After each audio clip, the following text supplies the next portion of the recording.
అండి, మీరు ఎప్పుడైనా కట్టెగ్ curry vegetable biryani combination try చేశారా? ట్రై చేయకపోతే ట్రై చేయండి, బాగుంటుంది.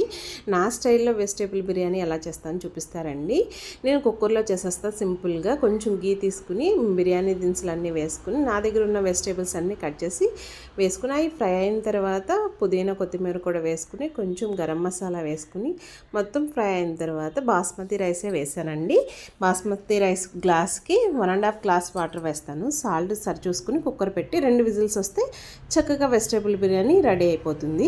ఇక్కడ కట్టెగ్ కర్రీకి గుడ్లు ఉడికించేసుకుని ఉల్లిపాయలు కూడా తొక్క తీసేసుకుని ఆయిల్ పెట్టుకుని ఉల్లిపాయలు నిలువుగా చీల్చుకుని ఉల్లిపాయ పచ్చిమిర్చి వేసి చక్కగా ఉప్పు పసుపు వేసి ఉల్లిపాయలు మంచిగా మగ్గిన తర్వాత అల్లం వెల్లుల్లి పేస్ట్ వేసి అది కూడా ఫ్రై అయిన తర్వాత చక్కగా తగినంత కారం వేసుకుని 1 గ్లాస్ వాటర్ వేసుకుని దగ్గరికి ఉడికించుకోవాలండి. ఉడికిన తర్వాత గుడ్లు కట్ చేసేసి వేసేసుకుని కొంచెం గరం మసాలా వేసుకుంటే బాగుంటుందన్నమాట. ఒక